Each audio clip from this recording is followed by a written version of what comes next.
નમસ્કાર વિદ્યાર્થી મિત્રો, સ્વાગત છે તમારું YouTube ચેનલની અંદર. ધોરણ 10 ની અંદર ગણિત વિષયમાં ઘણા બધા આપણે વિડીયોઝ છે અગાઉ પણ મુકાઈ ગયા છે. એમાં આજે આપણે સ્વાધ્યાય 1.2 જોવાના છીએ. પ્રકરણ પહેલું છે વાસ્તવિક સંખ્યાઓ. એમના આધારે જે સ્વાધ્યાય છે એમના અલગ અલગ દાખલાઓ જોઈએ છીએ. આવનારી પરીક્ષાની અંદર પણ તમને આ ઉપયોગી થશે. ઘણા બધા બીજા દાખલાઓ પણ મુકાઈ ગયા છે, એના વિડીયો પણ તમને જોવા મળશે. અને ઉપર વિડીયો સેક્શનની બાજુમાં પ્લેલિસ્ટ છે ને, એમાં જશો ને તમને ધોરણ 10 નો અલગથી પ્લેલિસ્ટ જોવા મળશે. એમની અંદર તમને વિડીયો જોવા મળશે. બરાબર, શરૂઆત કરીએ આપણે દાખલા પહેલાની. સાબિત કરો કે વર્ગમૂળ 5 છે અસમય સંખ્યા છે, એવું સાબિત કરવાનું છે. તો પહેલા તો ઉલટું ધારવું પડશે. તો આપણે જવાબમાં લખી શકીએ કે ધારો કે વર્ગમૂળ 5 છે સમય સંખ્યા છે, એવું આપણે ધારીએ.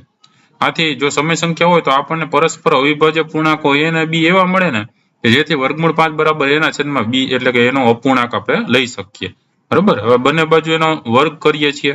તો બંને બાજુ વર્ગ કરો એટલે વર્ગમૂળ 5 નું 5 થઈ જશે, વર્ગમૂળ કેન્સલ થઈ જશે. એના બરાબર a નો વર્ગ છેદમાં b નો વર્ગ. હવે a વર્ગ બરાબર શું થાય? 5b વર્ગ થાય.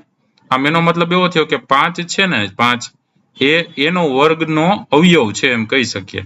5 છે એ વર્ગનો અવયવ છે એમ કહી શકીએ. પરંતુ 5 તો એ અવિભાજ્ય છે.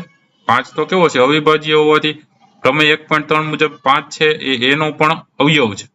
બરાબર, 5 છે એ પાછો સામે અહીંયા એનો પણ શું થાય છે? અવયવ થાય છે. બરાબર, હવે એ પોતે અવિભાજ્ય છે અને એનો પણ અવયવ છે. એનો મતલબ એવો થયો કે એ બરાબર આપણે બીજો કોઈ પણ સંખ્યા લખવી હોય તો એનો અવયવ હોય તો એ બરાબર 5c આપણે લખી શકીએ. ધારો કે તો c એ કોઈ પણ એક પૂર્ણાંક હોય. બરાબર, તો એનો બંને બાજુ વર્ગ કરીએ તો એનો વર્ગ બરાબર 25c નો વર્ગ થઈ ગયો. હવે એનો વર્ગ અહીંયા છે ને એનો વર્ગ અહીંયા છે. બરાબર, તમે જોઈ શકો છો. તો એ બંને સાથે લખી શકીએ. એનો વર્ગ અહીંયા 25c નો વર્ગ છે એટલે અહીંયા લખ્યા 25c નો વર્ગ, અને સામે બીજો એનો વર્ગ છે 5b નો વર્ગ છે, અહીંયા લખ્યા. બરાબર, એ બેને સરખાવ્યા તો 25 25 છેદ ઉડી જાય. તો b નો વર્ગ બરાબર શું થાય? 5c નો વર્ગ થાય. b નો વર્ગ બરાબર શું થાય? 5c નો વર્ગ થાય. બરાબર, એનો મતલબ એમ થયો કે 5 એ b નો પણ b વર્ગનો પણ અવયવ છે. અહીંયા a વર્ગનો તો અવયવ હતો, હવે અહીંયા સાથે b વર્ગનો પણ અવયવ થયો. બરાબર, બેયનો અવયવ છે. પરંતુ 5 એ તો પોતે પાછો અવિભાજ્ય અવયવ છે. બરાબર, તો અવિભાજ્ય હોવાથી પ્રમેય 1.3 મુજબ 5 એ b નો પણ અવયવ છે. હવે a અને b નો સામાન્ય અવયવ 5 છે, પરંતુ આ વિધાન a અને b પરસ્પર અવિભાજ્ય છે તે ધારણાથી કેવો છે? વિરુદ્ધ છે. બરાબર, આ વિધાન a અને b પરસ્પર અવિભાજ્ય છે એ ધારણાથી કેવો થઈ જાય છે? વિરુદ્ધ છે. માટે આપણી ધારણા છે કે વર્ગમૂળ 5 છે એ તો સમય સંખ્યા છે. તે ધારણા કેવી થાય છે? ખોટી થાય છે. સમય સંખ્યા નથી. આથી સાબિત થાય છે કે વર્ગમૂળ 5 કેવું છે? અસમય સંખ્યા છે. ત્યાર પછી બીજો દાખલો છે, સાબિત કરો કે 3 + 2 વર્ગમૂળ 5 એ અસમય સંખ્યા છે. તેનાથી ઉલટું ધારવું પડે તો જવાબ લખી શકીએ કે ધારો કે 3 + 2 વર્ગમૂળ 5 એ સમય સંખ્યા છે. તો 3 + 2 વર્ગમૂળ 5 બરાબર એના છેદમાં b લખી શકીએ, જ્યાં a અને b છે પરસ્પર અવિભાજ્ય પૂર્ણાંકો છે.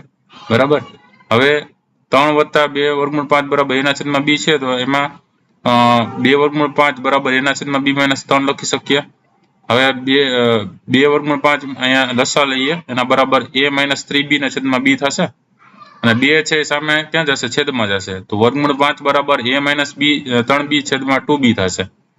એનો મતલબ a અને b પૂર્ણાંક હોવાથી a - 3b છેદમાં 2b એ સમય સંખ્યા છે, અને તેથી વર્ગમૂળ 5 પણ કેવી છે? સમય સંખ્યા થાય છે. બરાબર, તો વર્ગમૂળ 5 એ સામે સમય સંખ્યા થઈ જાય જો આ સમય સંખ્યા આ બાજુનું હોય a - 3b છેદમાં 2b. પણ અહીંયા તો આપણે કીધું કે પરંતુ વર્ગમૂળ 5 છે એ તો અસમય સંખ્યા છે. આમ અહીંયા છે વિરોધાભાસ ઉભો થાય છે. માટે આપણી ધારણા કેવી છે? ખોટી છે. આમ સાબિત થાય છે કે 3 + 2 વર્ગમૂળ 5 કેવું છે? અસમય સંખ્યા છે. દાખલા નંબર 3, નીચે દર્શાવેલ સંખ્યા અસમય છે તેમ સાબિત કરવાનું છે. તો પેલું છે 1/2. ધારો કે 1/2 છે કેવું છે? સમય સંખ્યા છે એમ ધારીએ. હવે 1/2 બરાબર એના છેદમાં b લખી શકીએ, જે a અને b છે પરસ્પર અવિભાજ્ય પૂર્ણાંકો છે. હવે બંને બાજુ વર્ગ કરીએ તો 1/2 બરાબર a નો વર્ગ છેદમાં b નો વર્ગ.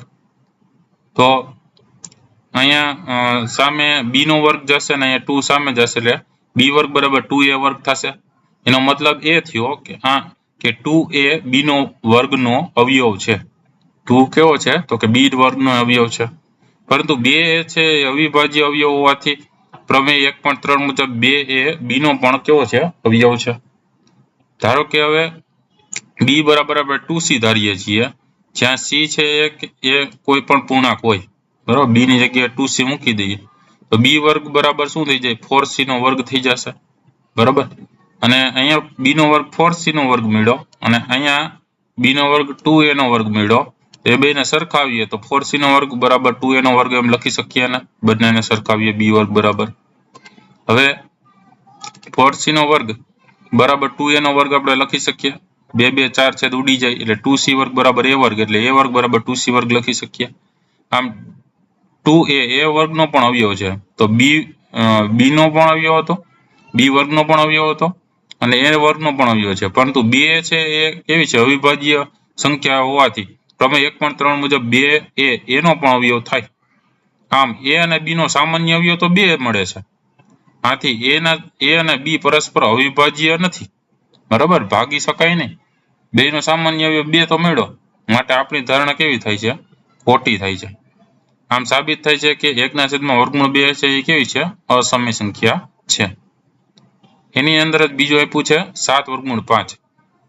એમાં જવાબમાં લખી શકીએ કે ધારો કે 7/5 છે કેવી છે, સમય સંખ્યા છે, બરાબર, ઉલટું ધારવાનું.